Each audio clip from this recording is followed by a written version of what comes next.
I'm Cindy Christian, director of the Allworth Institute, and we had the good fortune of having this presentation kind of just fall in our laps. Lisa Fitzpatrick, who runs the Viz Lab here at UMD, told us about her cousin, Merle Kindred, Dr. Merle Kindred, who would be in town and would like to share her experiences working in Guyana. And I definitely snatched up that opportunity. So Dr. Kindred has experience in international development that spans over a half a century in 5 countries on 3 continents. Her work has ranged from establishing preschools and healthcare clinics in the Caribbean to working with an Indian NGO for over a decade, focusing on rural development and slum eradication. Her most recent posting was with Canada's Cuso International in Guyana. Her assignments grew from doing strategic planning for an urban NGO to sparking ecological and economic development deep in Indigenous territories.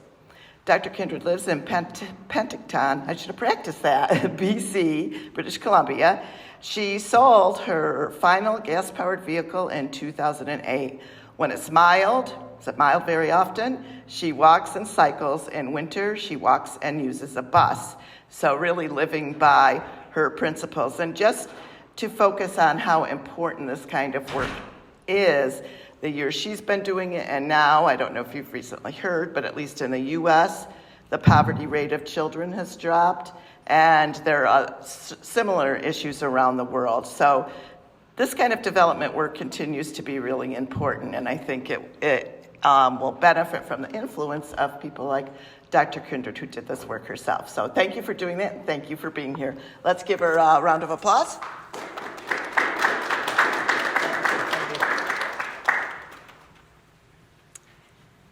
Hello. It's good to be back in Duluth. It's a city that I really enjoy visiting, coming to see Lisa and other relatives who are here. And what happens is I get a sense of the settled Midwest when I come to Duluth.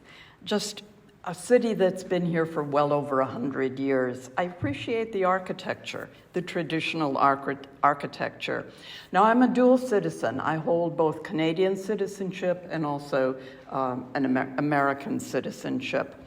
And so it reminds me a lot of parts of older Detroit and also areas of the Copper Country up in the Keweenaw Peninsula of Michigan, both places where I have lived in my life.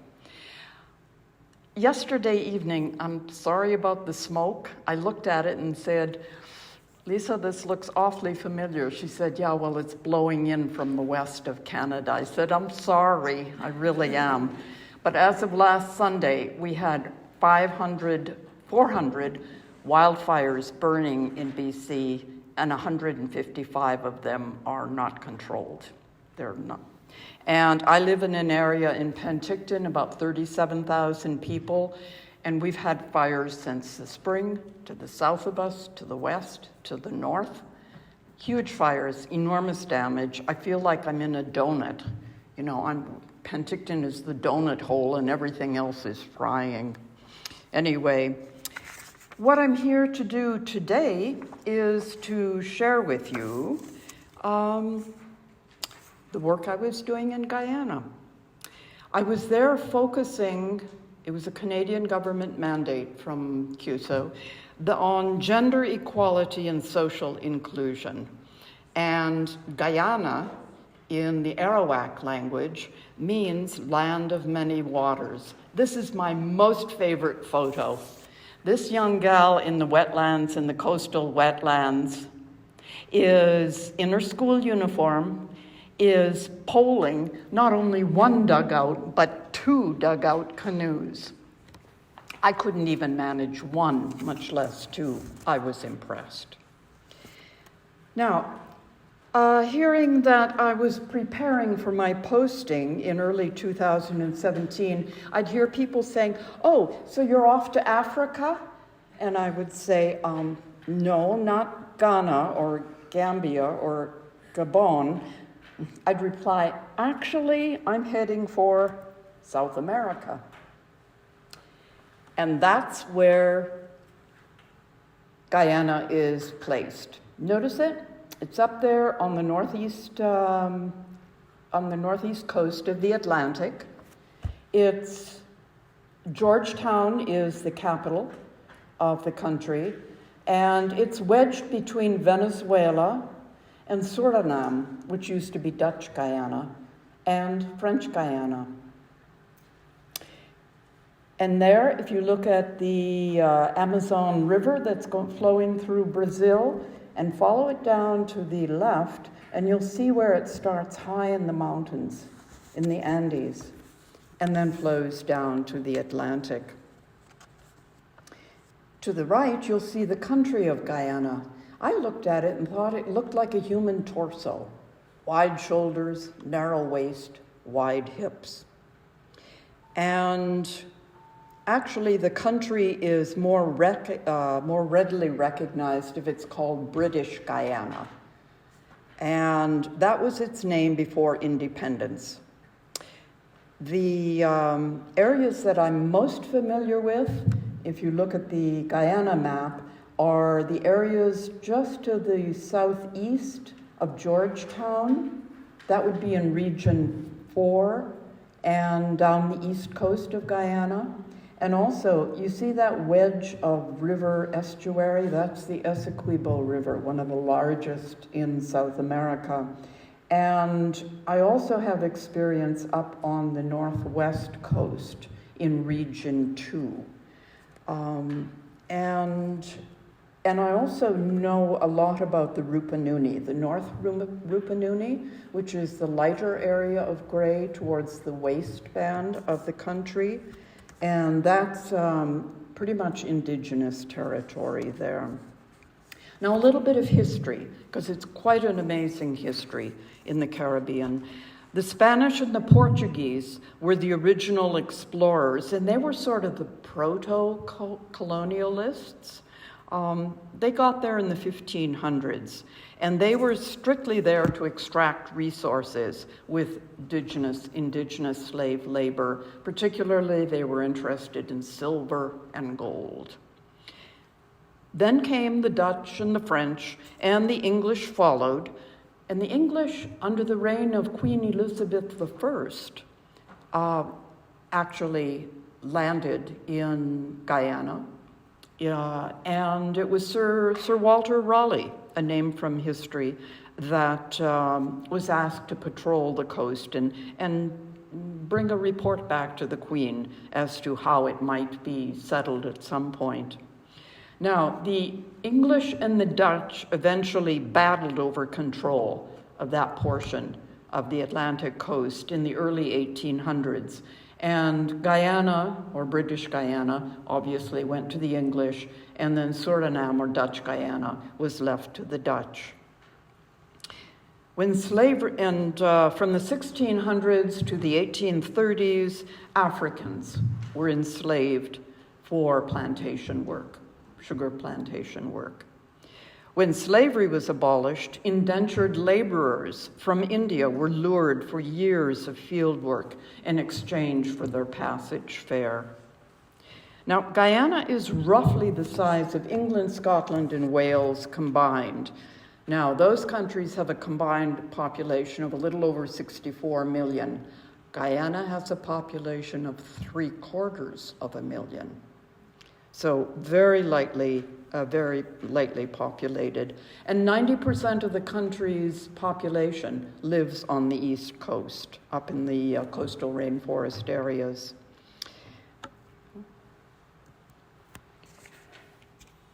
This is the land of many waters, and it has a seawall that was started by the French and extended by the British in the 19th century. It's 280 miles long, and it's about my height, a little higher, a little lower.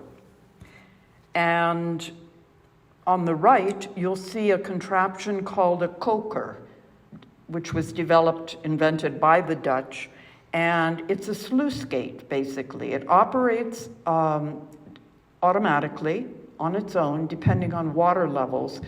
There's rainy seasons, 2 of them in Guyana, and if the plantations to the south, if they're canals and rivers were flooding, then that water would flow through the sluice gates out to the Atlantic.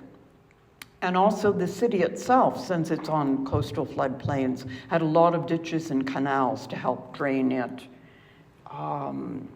Okay. Now, here I am up in the high country. I'm in the North Rupununi now, overlooking the mighty Essequibo. I'm near the narrow waist of the country with Marcy, my Makushi guide. I'd arrived about a month before Easter in 2017 and had a long weekend to tour Indigenous territory. So I hired a guide or signed on with a tour company and flew into the interior for 4 days. Now, Guyana is one of the 36 most biodiverse areas on the planet. It has gold, diamonds, bauxite for making aluminum. It has tropical rainforests filled with valuable hardwood. It abounds in thousands of plants, animals, and invertebrates. It has over 900 species of birds. 500 of them are endemic, so they're there all the time. The other quarter are tropical birds that fly up to the Arctic, all the way up to north of Canada for breeding and feeding during the summer season here, and then they fly back down for the winter to Guyana or other South American countries. The other quarter of the bird population flies south to the tip of South America for the very same reason. Interesting. Now, the large creatures in this country include the jaguars, the giant river otters, the caimans, which are a kind of alligator or crocodile, the agouti, which is like a big overgrown rat with long legs, and also ocelots, which look like small jaguars in a way, and giant anteaters. Now, the Rupununi has 3 of the country's distinct ecoregions. This is the savanna in dry season. This is more to the center and the south of the country. You can see rainforests in the distance and also the mountains to the west. Those mountains on the other side is Venezuela. And of course, the 4th coastal region is the coastal floodplains. Let's see. But how did I come to be in Guyana? I was with Canada's Cuso International, established in 1961, the same year as the US Peace Corps. And in fact, there were Peace Corps volunteers in Guyana the same time I was there. I came of age in the 1960s, and I had a year of international development experience in education and public health in the US Virgin Islands. In the late 1970s, I spent 2 years with Cuso, and I was offered a posting to teach teachers how to teach reading, both at the primary and the junior secondary level. So I thought about it long and hard. Would I go to Montego Bay for 2 years? Okay. Now I was poised for 6 months in Guyana with Cuso to help create a strategic plan for this organization. It was a Guyanese NGO. It had 4 programs, 3 for at-risk students in a very rough part of the city to the south, and 1 program that was helping other Guyanese NGOs strengthen their business organization planning. So I spent a fair bit of time talking and listening to staff, having meetings. We would discuss concepts like SWOT, which was strengths, weaknesses, opportunities, and threats. We'd do that kind of analysis, and I cooked up something called GOSAR, based on their vision and mission statements. GOSAR, the cycle was the goal, what were the programs, those 4 programs' mission statements. The objectives, what were the aims for having these goals? The strategy, what kind of structuring was going to go on, in what kind of activities to support the strategies, and then what kind of results. We had to have measurement and evaluation outcomes and impacts. And was the goal met? Was VYC's mission fulfilled? All of these were part of the work that I was doing.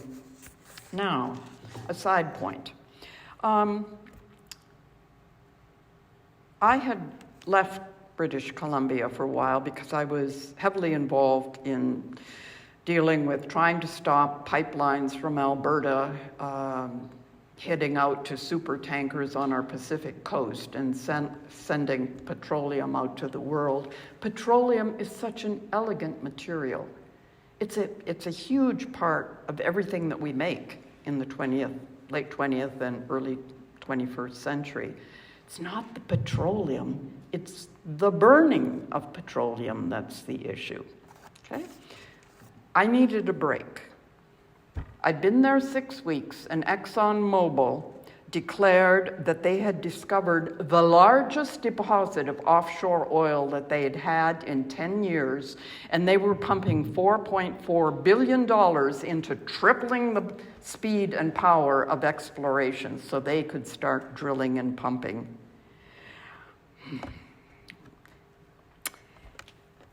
I couldn't be seen or heard connecting with ExxonMobil.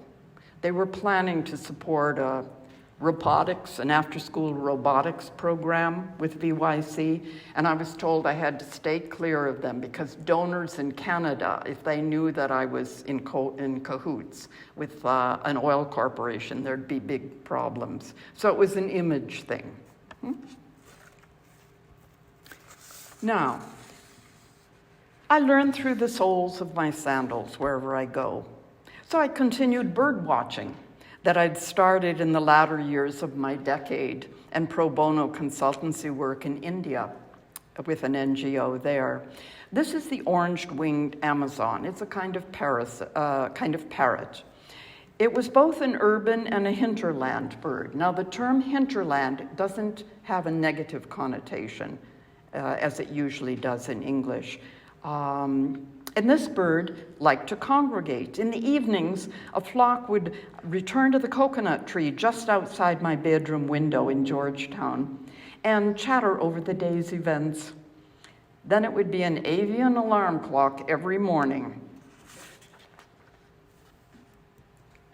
I also enjoyed studying the architecture of over 2 centuries of British colonial life as I tromped through Georgetown.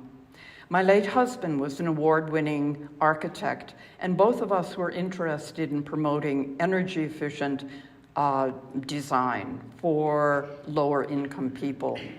I continued to be fascinated by traditional designs, materials, and construction strategies combined with appropriate modern technology for sustainable building practices. I called this house the Pant Legs Up House. The design suitable for the coastal floodplains of Georgetown if the rainy season piled up the water level. And these are Demerara louvers, painted tan. They're named for the nearby Demerara River, which is the west boundary of Georgetown.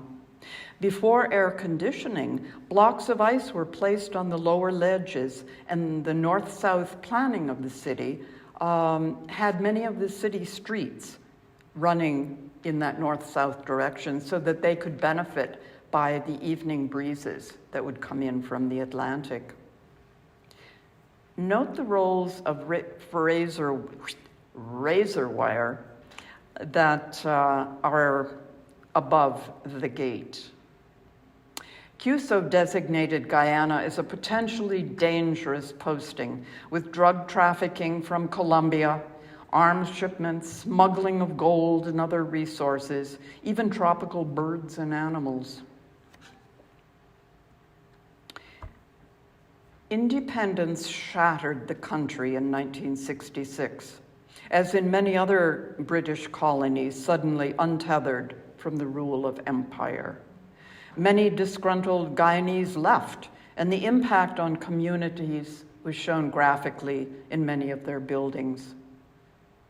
When I left the country 5 years ago, it was considered a no-growth population, with those exiting matching the number of those born.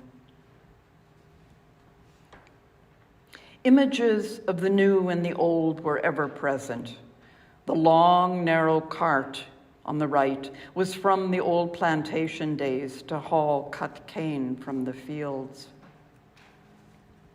Ah, the Caribbean markets, with an abundance of fruit and vegetables, spices and herbs, eggs, fish, and meat. In the U.S. Virgin Islands and the Bahamas, where I'd worked, it was plain old supermarkets because of the dependence on nearby U.S. supply for food. In Jamaica, I'd happily haggle with higglers, saying that I was trying to keep every penny, and the higglers chuckling and saying, "And I tried to get every penny from ya." Then we'd laugh and I'd fill my hen basket for the week. Here's a striated heron.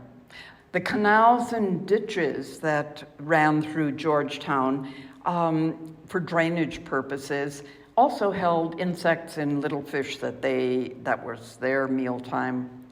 This heron, with its neck tucked in, is waiting for its next meal to swim by, and then it'll extend itself and grab a tasty morsel.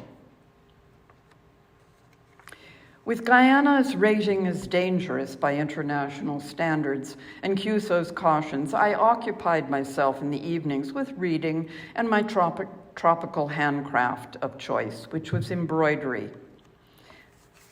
I cut this vest panel and embroidered it while there.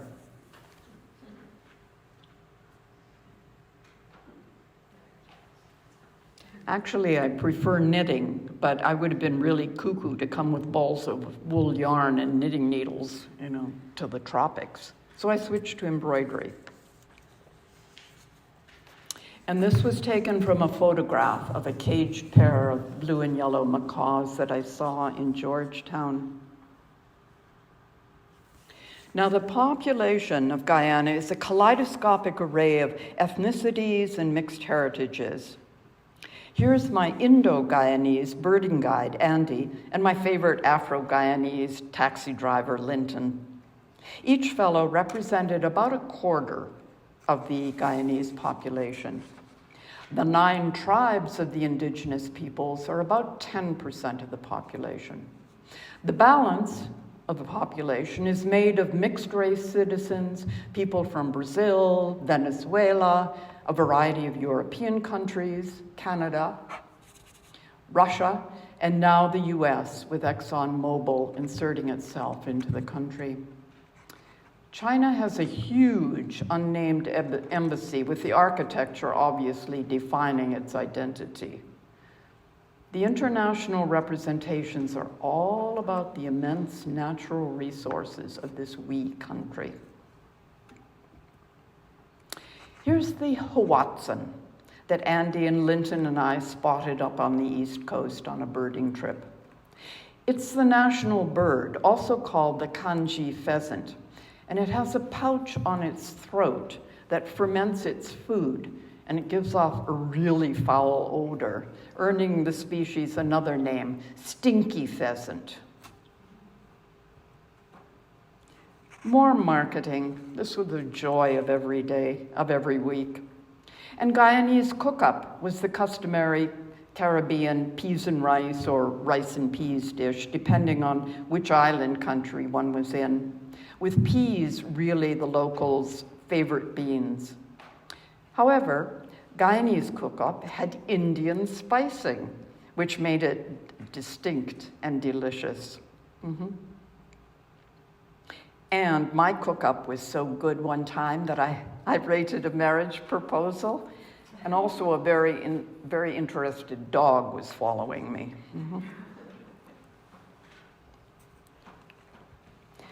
One day at market, I was having a calabash bowl filled with cook-up from my favorite Rastafarian restaurant. A young woman ordered the same cook-up. I said, "Excuse me, I can't place your accent." She replied, "I'm from Vancouver in Canada." I said, "I'm from Penticton." So we sat and talked. Lydia was of Guyanese heritage with family who were part of the diaspora, who had exited Guyana decades earlier. She was an urban farmer in Vancouver with experience in tropical food and soil restoration in Hawaii. I explained my presence with Cuso, found her intrigued, and arranged for her to meet my program manager. Lydia became a Cuso volunteer in Indigenous territory the next year. Sometimes bridging of knowledge and needs comes from knowing what one doesn't know and seeking help elsewhere. I traveled into the rainforests for bird watching with Indigenous guides whenever possible. Rewa was a remote eco-lodge with travel that included flying, a dusty road, and river travel in a small boat. Here's a house in the village boiling poisonous cassava juice long enough to make the base of Guyanese pepper pot soup. Near the end of my 6-month assignment, a Peace Corps volunteer I'd met at a gathering of expats in Georgetown suggested that I travel up the northwest coast to Region 2. It would be 4.5 hours of road and river travel, including one of these closed speedboats at the Essequibo's estuary, where it emptied into the Atlantic.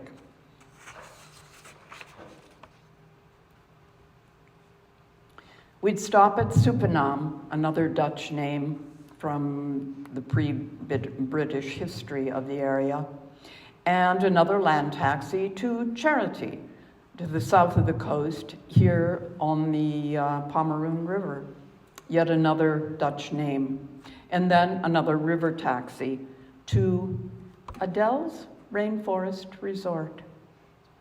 A Guyanese descendant of an escapee from the French Revolution 2.5 centuries prior had turned farm buildings into a rustic resort. This whole long journey was a great introduction to the settlements and rice plantations of the coastal floodplains here in the Northwest. Here is Adele's interior with the comfort of an old slipper. There was a shade house for growing produce. Abundant tropical fruit came from the trees and plants on this centuries-old agricultural site and provided food for the resort and for sale in the community. In the nearby Indigenous village of Wakapo, we saw a homemade coconut and cassava grinding machine that the family used to produce food for their home use and also for sale in the community. Here's the beauty of the wetlands, with the inhabited and planted high ground in the distance.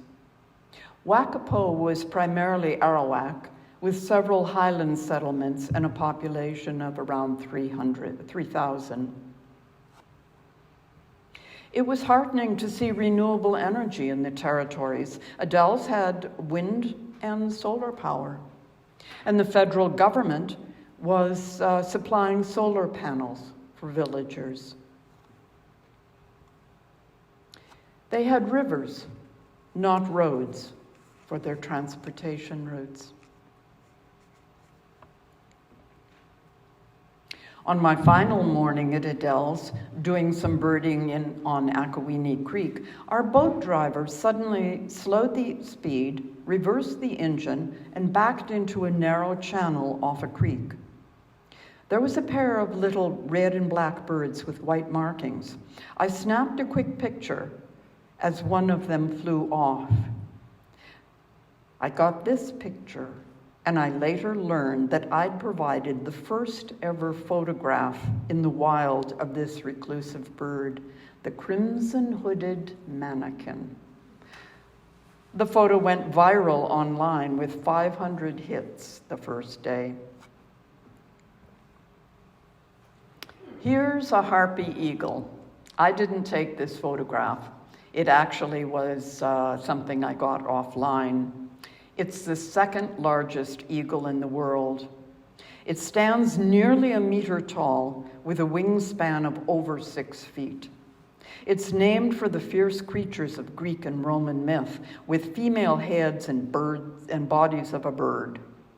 They personified storm winds. Now, the people of Region 2 knew the harpy eagle nests, knew where a lot of them were located, and were longing to develop ecotourism facilities that I'd experienced earlier in the year in the North Rupununi at Easter time. Suddenly, I was inspired to write a placement description for an ecological and economic development advisor. I checked with my program manager, and she was delighted with the idea. So we sent the placement description all the way up to Ottawa headquarters to see if they would post someone there. Now, I do have reservations about tourism, even if it's ecotourism.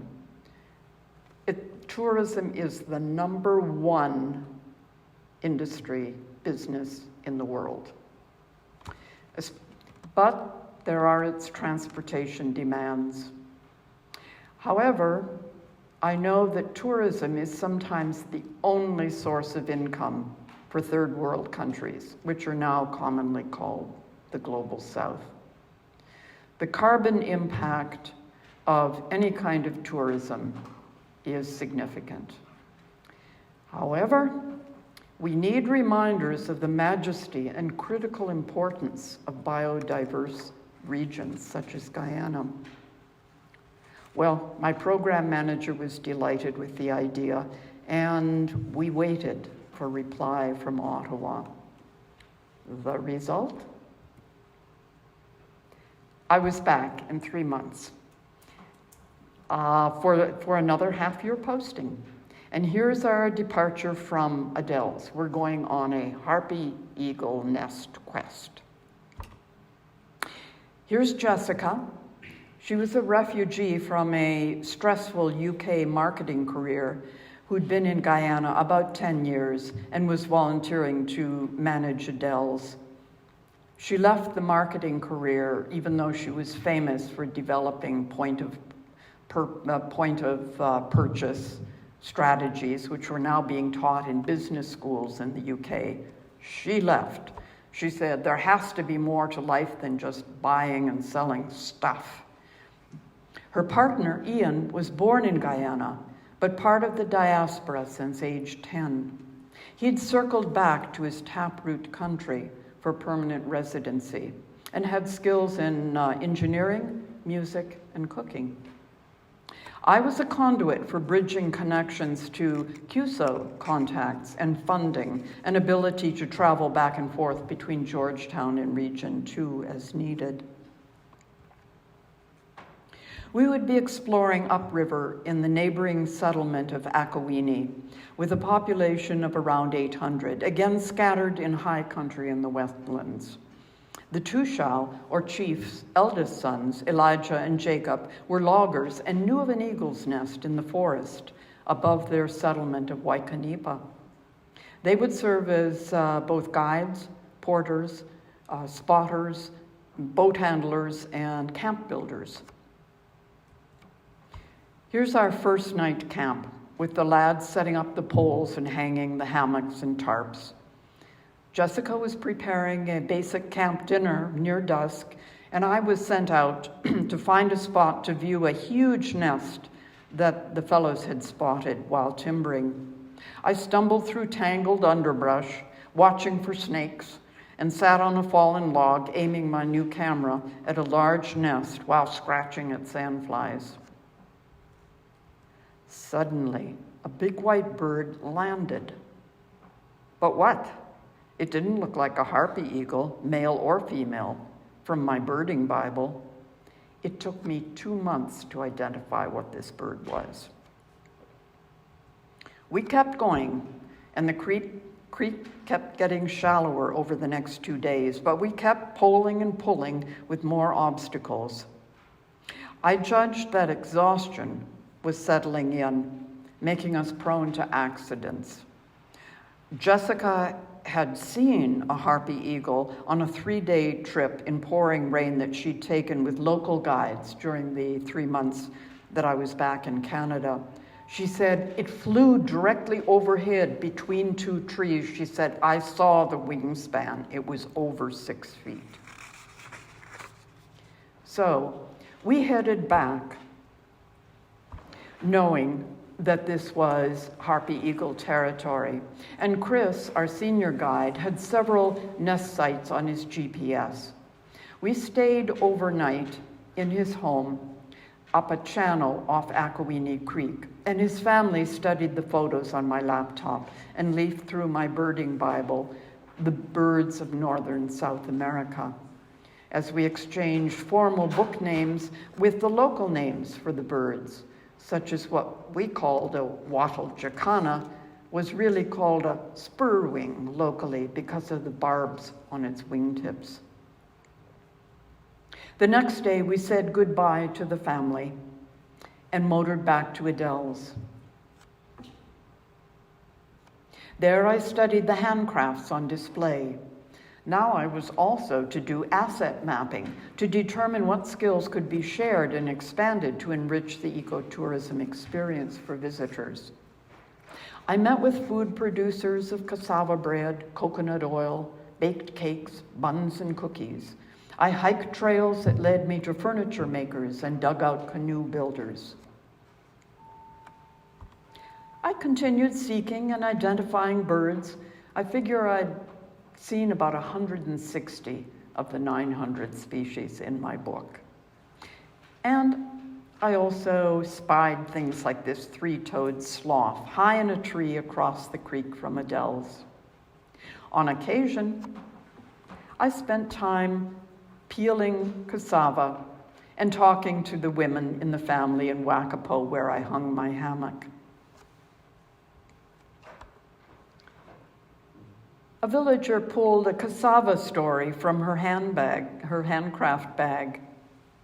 I thought it was great, and it explained the whole cassava process, the uprooting, the fetching, the scraping, the grating, the twisting it in a matapi, a woven palm squeezer for juice and fibers, the sifting, and then the baking. I'd seen an embroidered tapestry of village life when I was in the Rupununi. A person at one of my birding presentations in British Columbia said, "Oh, that must be a machine embroidery." I replied, they have no sewing machines or electricity in the hinterlands. This is hand embroidery. I also conducted handcraft classes. I was teaching embroidery and beading as a mode of communication with women and young people, along with the asset mapping. Look at this, the power of the development dream. A fossil fuel-powered automobile vehicle by a little boy who'd probably never seen such a thing. I arrived with binoculars from our naturalist club back home, and I passed them on to the members of the Akawini Wildlife Group.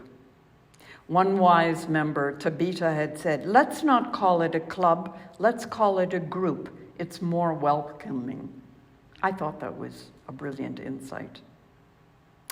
And at just about that time, in a coffee shop in Georgetown, while I was on one of my visits back for a Cuso meeting, I'd arranged to connect with a birding expert who looked at my eagle expedition photos.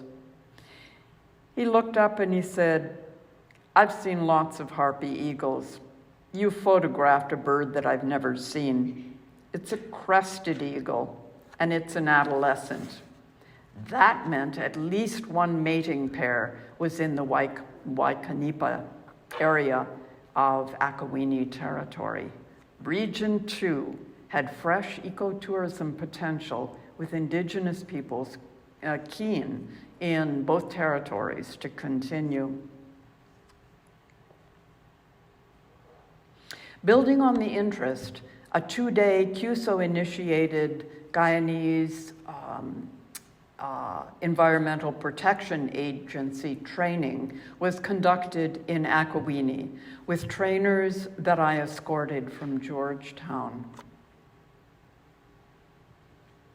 The following week, I collected 4 young people from Akawini for a flight from Georgetown to the North Rupununi for 3 days of exposure training in ecotourism. Here we are in Surama, the first Indigenous operated ecotourism facility in Guyana. The young people heard about how to shape a community-based facility and showcase aspects of their Indigenous way of life.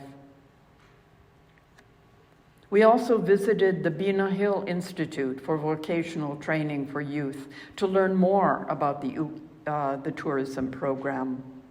An interview at the local radio station based on the Institute gave the youth confidence in voicing responses to the experience.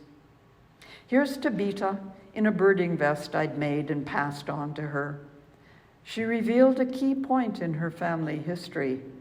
"What?" exclaimed the announcer. "Ladies and gentlemen, I'm nearly falling out of my chair in surprise. Listeners, this young woman's great-grandfather is our legendary fighter for Indigenous territorial rights, Stephen Campbell. He was our first Indigenous member of Parliament in 1957. We departed with the young people clutching application forms for Bina Hill Institute. Not only foreigners would be interested in the country's natural wonders, but also the urban Guyanese and members of the diaspora. All would be eager to experience more of the biodiversity, beauty, and bounty of the country, and would appreciate Guyana's development of tourism offerings. We were building bridges between worlds and ways of being, thinking, and doing. As I sat on the balcony of my final evening in Georgetown, sipping a tot of rum, I stared into the pale blue sky with puffy white clouds drifting past and awaited the flight of a flock of scarlet ibis from the riparian vegetation on the banks of the Demerara River. They'd fly diagonally across Georgetown from the southwest to the northeast mudflats to feed on the Atlantic Pebble Beach as its coffee with cream waves receded. A bit of t-shirt philosophy. What we see changes who we are. I'd spent 20 years in education at all levels in various cultures. For another 30 years, I'd been engrossed in energy use in the built environment in the US and India. Cousin Otto in Yukon had dubbed me Mahatma Merle. Guyana hadn't changed radically over the 2 years I'd been there, except for the discovery of the offshore oil, but there was no pumping yet. However, my perceptions had shifted. I experienced the power and resilience of people still reeling from the effects of colonial rule. Back in Penticton, BC, I returned to cycling in my vintage manufactured home. In 2019, 6 months back from Guyana, I started reviewing my journals, which look like this, and are filled with all manner of written messages, clipped emails, magazine articles, newspaper articles, sketches, photographs.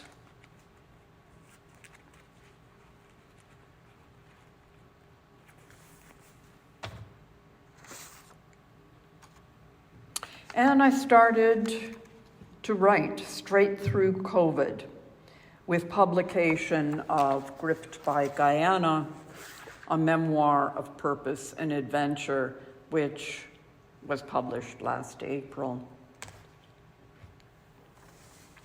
Cuso ended its 58-year involvement in Guyana in June of 2019. I guess the expected income from petroleum production was judged as sufficient to carry the country forward. Perhaps. I've just learned that the Global Carbon Credit Fund has awarded Guyana $457 million for its preservation of 80% of its rainforest as a carbon sink. 15% will be taken off the top of that sum and given directly to the 9 indigenous tribes. I've heard that hospitals and schools are being reconditioned and expanded, and the current government is less, what they would say in Jamaica, is being gracious. Real change is perhaps underway. I'm planning a return this winter to see for myself if it's true and to do more bird watching. With Guyana's abundance of natural resources and unusually small population, this unique country in South America, the only English-speaking country on the continent, could become a model for attainable, sustainable development of its natural, cultural, and human resources, along with the wise use of appropriate 21st century technology. Now, I felt safe and calm in Guyana despite its reputation. I loved my time with colleagues, Guyanese friends and neighbors, the taxi drivers, the people in the markets and shops. I found them vibrant and able to laugh despite the considerable struggles they were experiencing in all aspects of their lives, from changes in climate conditions to not enough work to maintain a strong economy. The best comment that demonstrated my value in coming to Guyana came from a dark corner of a home in Wakapo when I was on my laptop with people crowding around to see pictures from the Eagle Quest. Someone said, "We didn't know that anybody cared." Thank you for your time and attention.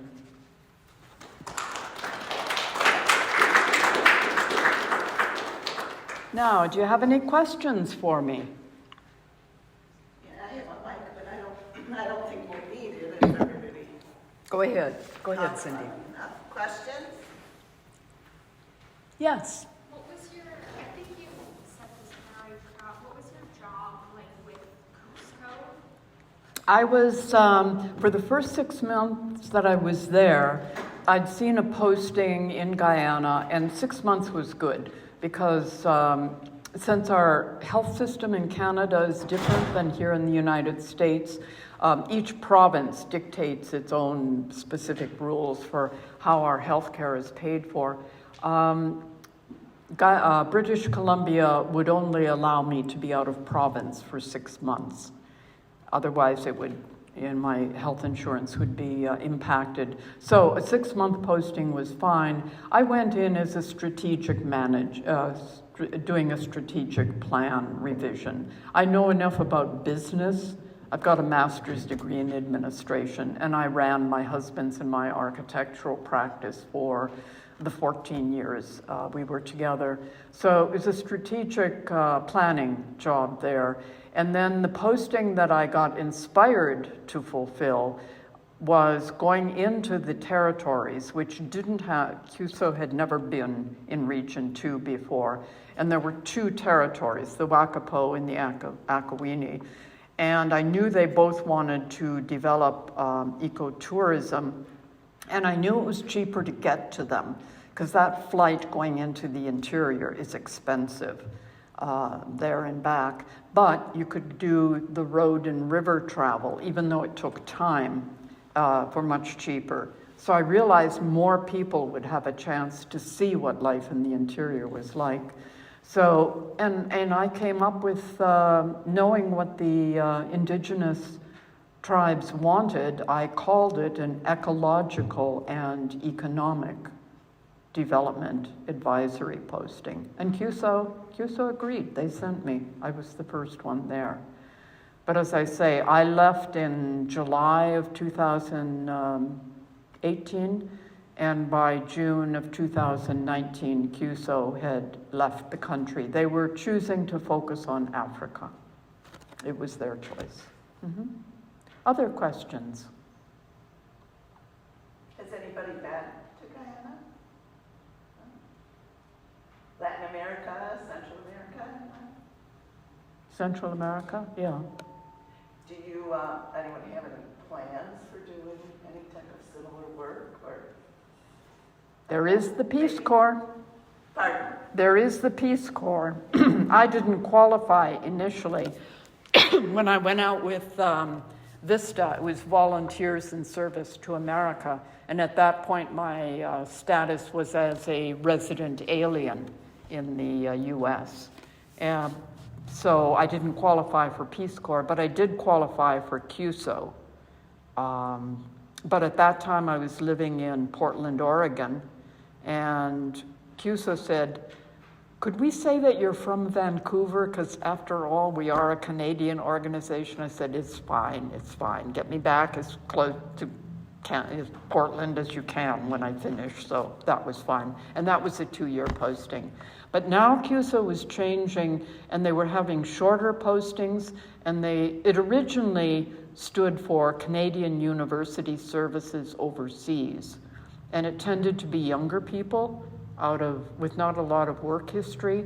But then Cuso started recruiting older people who had more experience, and they made shorter postings also. And Cuso also has e-volunteers. But I did meet Peace Corps volunteers in Guyana. They are posted there. Yes. You think there's some areas that maybe should be off limits in the world to tourism? Sorry, what is that? Do you think there are some areas of the world that should be off limits to tourism? Are there some areas of the world that should be, I think if there are regions that are extremely vulnerable to being permanently damaged by having tourists tromp through them, then yes, I think it should be moderated. And Lisa and I both have history back in the Keweenaw Peninsula. And when your father died, Lisa, there was a wetlands area in the Keweenaw that a boardwalk was built on it so that people could go in and see the kinds of plants and the kinds of reptiles and so on that were there, but they would not be damaging. It was a wetlands area. It was considered wetlands or bog. And we called it the Bob Brown Bog, I think. And so, yes, I think, but it's sort of, how do you determine that, you know? Seems like there's a really hard balance there. Getting ecotourism, but then how do you keep it from getting out of hand? Yes, that is true. And the tours that I went on, the Guyanese were very careful about making sure that we were safe and got to see the beauty and the bounty of the land. But they were also mindful of not taking us places that would harm either the wildlife or the plant life, that sort of thing. But it's a, you know, there's always judgment. Anything that we do, I mean, we keep pumping oil, and we're going to have to because we're so dependent on all the things that use petroleum. Most of the clothing that we wear, it's in the fibers of our clothing. They put it in fertilizer. If you're not eating organic food, you're getting petroleum in the fertilizer. It's everywhere, but it's really tough. It's a really tough call. So,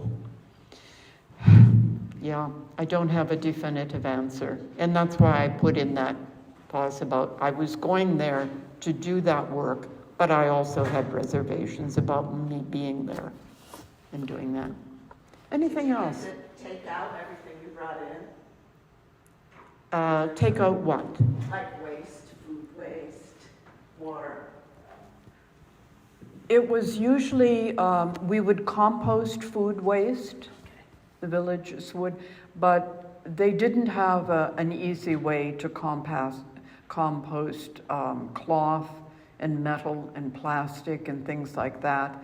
And when we were doing the Environmental Protective Agency training in Akawini, that was one of the things that the Tusha wanted discussed, is not dumping waste into the wetlands. It's really hard to do because they don't have proper sanitation systems there. Yes. Any other questions? Well, thank you so much. I've appreciated your being here, and I hope that I've given you a window into a world that is very much different from the one that we live in now. And her memoir is in the back for sale for $15. I know a lot of you are students and it might not be in your budget, but I'll get a couple copies and you can always come to the Allworth Institute to borrow a copy if you're interested in reading it. It's at 329 Gina Hall. And I want to thank you because I really appreciate the balanced discussion you had about development and what's important. And you know, like, most people don't realize how much petroleum goes into things. I think sometimes into like moisturizers and things like that too, right? So we talk about, you know, burning fossil fuels, and we have to think about all of the other too. So, I mean, you're right, it's not going to go away. So how do we create that balance? Exactly. And we talk about biodegradable plastics, but every time I go into the drugstore and look at this section with shampoo containers and hair dye or toothpaste tubes, all of that's plastic. And that'll last much longer than our great-grandchildren will even And last. petroleum in those Yeah, because it just doesn't biodegrade. It's a huge issue, and we keep sidestepping it. I am amazed at the creativity of people who somehow think, well, we've managed so far as a species on the planet, we'll develop the technology to solve all these problems, you know, we'll work it out. It's amazing the baseless hope that's out there. Mm-hmm. Yeah, we don't have time Anyway. for that either, you know. We've got to Yes. respond now. And I don't mean to keep. I thought the question, and now I forgot it. I can ask you later. Okay, fair enough. I know. How did Guyana? How was it doing after COVID? How was it during COVID? Do you have a sense of that? They were also experiencing COVID there. I'm not sure the numbers, and if it was in the territories, they may not have known or been able to deal with it, so I honestly don't know. Okay. But every place has been impacted. You know, nobody has, and I have a friend who, she and I were posted together to the U.S. Virgin Islands back in 1967. She's in Los Angeles. We were VISTA volunteers. We worked in the same village, establishing preschools and community health centers. And I spoke with her a couple of weeks ago, and she has long COVID. She's about my age. In case you're interested, I'm 77. She's, I think, a year older, and it's affecting her heart. She's been in and out of emergency 7 or 8 times. So it's there, you know, which is why I'm wearing a mask when I'm here in Duluth. Save you from our BC germs, you know. Well, thank you. All right, thanks again so much, and Thank you all for being here. okay, and good luck on your studies. I hope that maybe I've put a bug in your ear to think about maybe heading out and once you finish your basic degree. That's what I did when I finished my bachelor's degree. I decided to head out into the world. It's the best decision I ever made. I found out areas where I was strong, areas where I was weak, and it basically put real metal in my being. People wonder, how can you do all that you've done? I said, I started doing it young, before I knew the dangers, you know? All right, thank you so much. Have a really good day.